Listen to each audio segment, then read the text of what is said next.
Je vais tout d'abord, puisqu'on nous sommes dans un centre de santé, débuter par des prières pour les malades, leur souhaiter un prompt rétablissement et nous souhaiter à tous une excellente santé. Nous étions, il y a 2 mois de cela,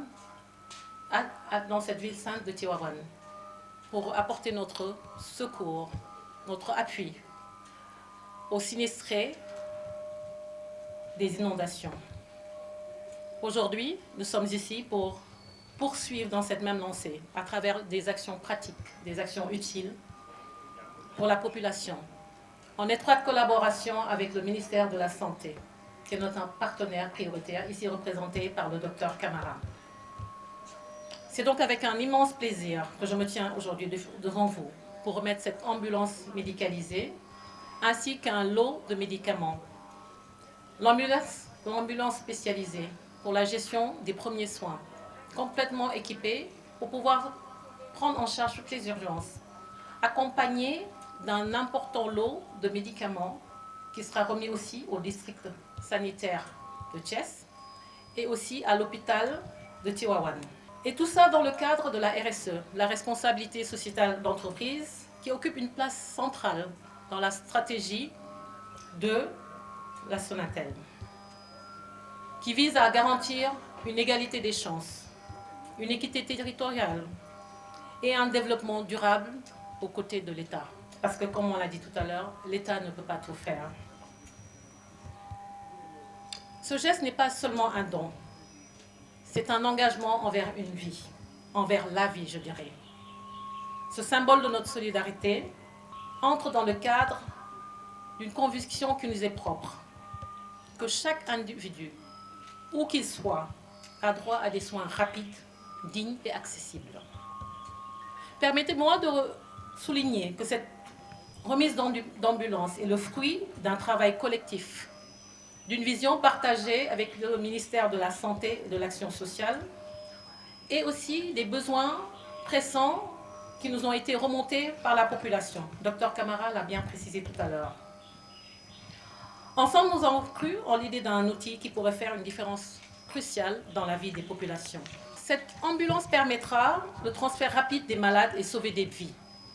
Madame en a parlé tout à l'heure, le référencement. Je suis novice en la matière, mais j'ai bien noté le mot. En quelques secondes, tout peut arriver. Une personne peut perdre des vies, perdre la vie. Et donc, on espère que cette ambulance médicalisée soit une bouffée d'oxygène et permettra surtout de sauver des vies. Peut-être qu'on peut dire, fini la charrette, fini le taxi.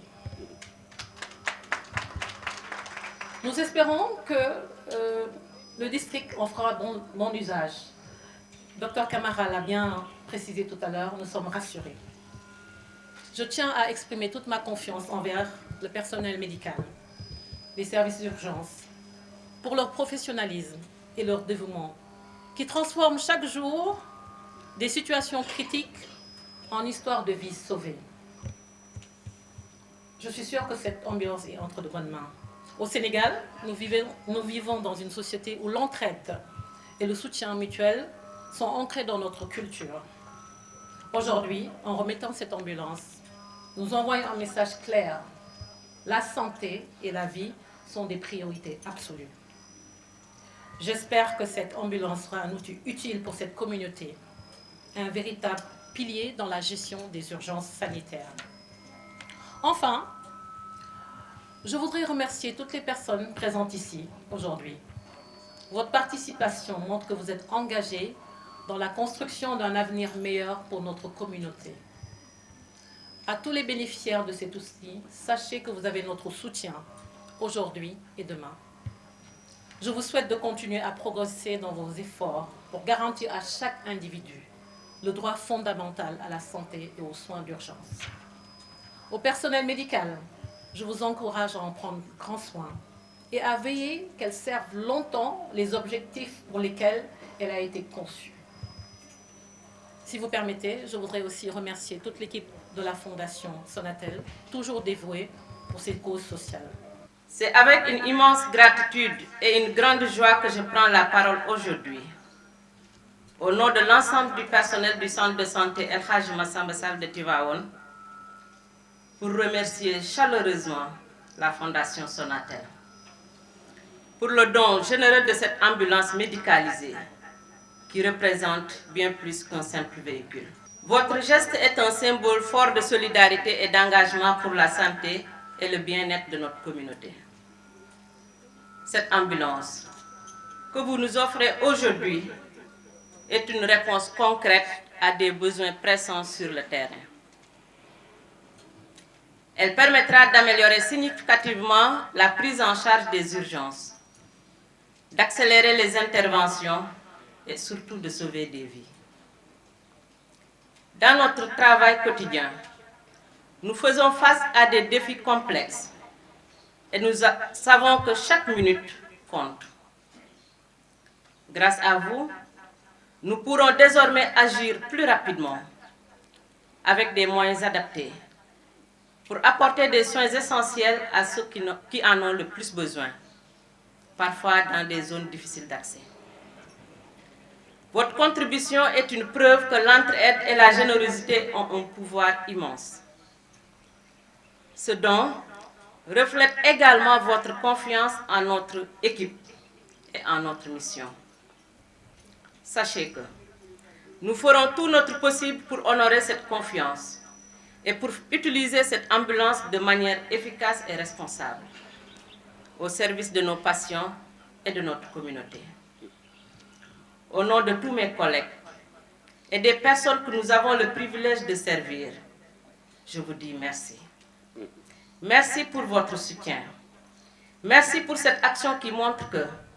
ensemble, nous pouvons accomplir de grandes choses. Nous espérons pouvoir renforcer ce partenariat et continuer à œuvrer ensemble pour un avenir où la santé et l'accès aux soins seront des priorités pour tous. Encore une fois, merci du fond du cœur. ginnaaw bu ñu sante yàlla subhanahu wa taala ci teew bi ñu fi teewaat tey jii nii ci ñetti weer ci ginnaaw ñu ngi fi woon jagleel vilu Tivaouane ay moto pompe ndax mbënn bi ñi nga am mbégte lool nekkaat fii tey suñu teewaayu tey jii mooy jagleel ambulance médicalisée bu ñu nee ambulance médicalisée mooy ambulance boo xam ne am na ay jumtukaay ci biir loo xam ni bu urgence amee maanaam lu jàmp amee mun nañu wallu ki nga xam ni mi ngi ci njaqare loolu moo waral ñu jagleel ambulance bi ville de Tivaouane andi ko ci fii tey muy centre de santé El Hadj Massamba Sall di nuyoo famille am ñëpp di ko ñaanal moom itam ambulance naam ñu ngi ànd ko ak ay garab yoo xam ne ñu ngi ko jagleel centre de santé bi waaye ñu ngi ko jagleel tamit hôpitalu Tivaouane ndax ñun dañu am li ñu wax responsabilité sociétale d'entreprise maanaam ñun Sonatel suñu ndigal suñu directeur général Sékou Dramé mi nga xam ni tey su sañoon mu teew fi tey mooy directeur général Sonatel mooy aussi président du conseil de fondation bu sañoon tey moom mooy joxe ambulance bi dafa am yitte yu ko téye tey moo tax mu yónnee ma ndaw ne ma dama nga nekk sama ndaw nga wax ni que population yi ñi ngi leen di massawu di leen bàyyi xel di leen jagal ambulance bi ak garab yi ndax RSE bi ñuy yëngu ñun du ñu naam opérateur télécom la ay mbirum téléphone la ñuy jaay internet Orange Money et Orange Énergie waaye dañuy bàyyi xel saa su ne bu ñu yeewoo dañuy xalaat nan la ñu mën a amalee njëriñ askan wi amal njëriñ askan bi mooy li ñuy dund saa su ne di ci yëngu ndax égalité des chances li tubaab di wax égalité des chances et équité territoriale maanaam bépp doomu aadama dañ ko war a jox ak yelleefam loolu moo tax ñuy yëngu ndax li ñu wax santé mooy wér-gu-yaram mooy lépp boo amul wér-gu-yaram doo mun a nelaw doo mun a lekk doo mun a def dara donc ñu xam ni loolu priorité la ci fondation Sonatel ci accompagner l'État à travers le ministère de la Santé et de l'Action sociale fii nii tey jii docteur Camara di leen fi teewal ñu leen di accompagner pour vraiment ñu seet naka la ñuy mënee wàllu population bi ambulance bi pour la gestion des urgences maanaam bu amee lu jàmp dañuy ñaan yàlla taxi yeeg charrette yeeg moom nekk suñu ginnaaw di ñaan yàlla vraiment safaan jóge fi ba ko xam ni soxla na ko ñu daal di koy comme ni ñuy waxoon sànq référencé maanaam jël ko yóbbu ko foo xam ne mën nañ koo faj ci lu mu gën a gaawee loolu mooy gestion des urgences lii nag dañ ki lëkkaloo ak ministère de la santé ndax saa su ne dañuy lëkkaloo ak état pour xool fan la ñuy nan la ñu mën a lëkkaloo ak moom pour gérer les priorités mooy li nga xam ne moo gën a am solo loo gën a jàmp di féliciter corps médical nga xam ni ñoom kenn amul seen fay dañ leen di ñaanal rek ndax ki nga xam ni suba ba ngoon li ngay yëngu mooy faj ñi nga xam ni dañoo feebar di leen seet di leen toppatoo di leen nemmeeku témoignage yi wane na ko sànq donc ñooñu dañ leen di ñaanal di leen sant di leen gërëm di leen ñaanal di leen wax nag ñi ngi leen di ñaan di leen ñaax ambulance bi ngeen sàmmal ñu ko ndax ambulance bi population bi lañ ko jagleel pour que ñu mun ko jëriñoo fii lekk ati incha allah di terminer en disant que ñun daal amal njëriñ askan bi moo ñu tax a jóg saa su ne te saa su ne ñu ngi topp ci ay tànku état à travers le ministère de la santé ak acteurs yi nga xam ni ñoo nekk en local xaw naa def erreur ndax bàjjenu gox yi ci la ñu yëpp bàjjenu gox yi la ndax ñooy dem ba ci biir kër yi acteurs communautaires yi yëpp ñooy dem ba ci kër gi ñoo gën a proche de la population ñooñu ñoo gën a mun a saytu li nga xam ni population bi moom la soxla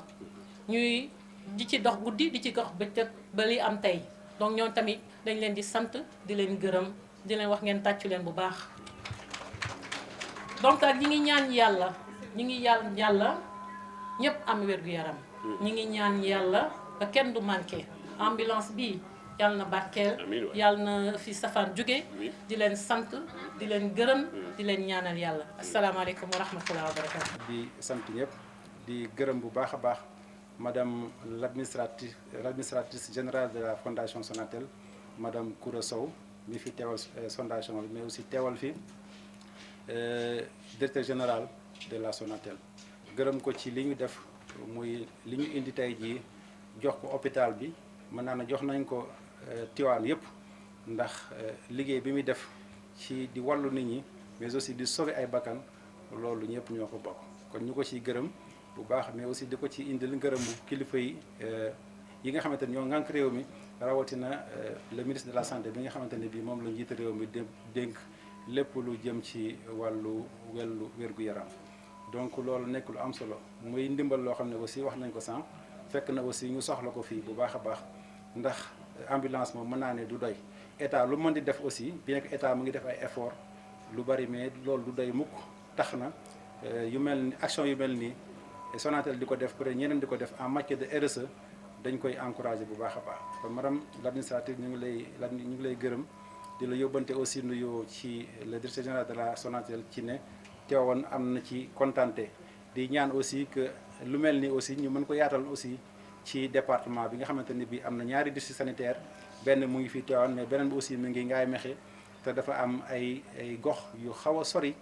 yu xaw a ruqe lu mel ni ay Ngagne Diouf ak ba ci Pekes ba ci Thilmakha ñooñ aussi yaakaar naa ne lu mel nii wala yeneen action ci wàllu tabax ay jumtukaayu wér-gu-yaram loolu aussi ñu ngi ciy xaar la fondation Sonatel ba gis sax yeneen secteur yoo xam ne bi ci wàllu éducation leneen ñu mën a aussi jariñu ci action yi nga xam ne bii Sonatel daf koy def dans le cadre de la RSE loolu bëggoon naa ko aussi wax bu baax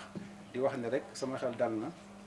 ci docteur Camara li mu wax ak aussi ki nga xam ne kii muy madame Diouf mi doon wax ci turu personnel bi ci ne ambulance bi dinañ ko jëfandikoo dinañ ko yor ci anam yu mucc ayib ci fexe ba nga xamante ne bii la muy def dina dëppoo ak li taxoon ñu jox leen ko waaye itam di ko toppatoo ci wàllu entretien ak lépp li tax nga xamante ne bii dina tax mu mën yàgg waaye tamit dina tax mu gën a jëriñ askan wi nga xamante ne bii moo tax ñu jox ko waa Tivaouane. donc loolu laay wax doon am lu ma ci wax di santaat ñëpp di gërëm ñëpp di ñaan aussi vraiment ambulance bi yàlla na jik district bi yàlla na jik dëkk bi mais aussi yàlla na jik li nga xamante ni mooy département de Tivaouane jërë ngeen jëf.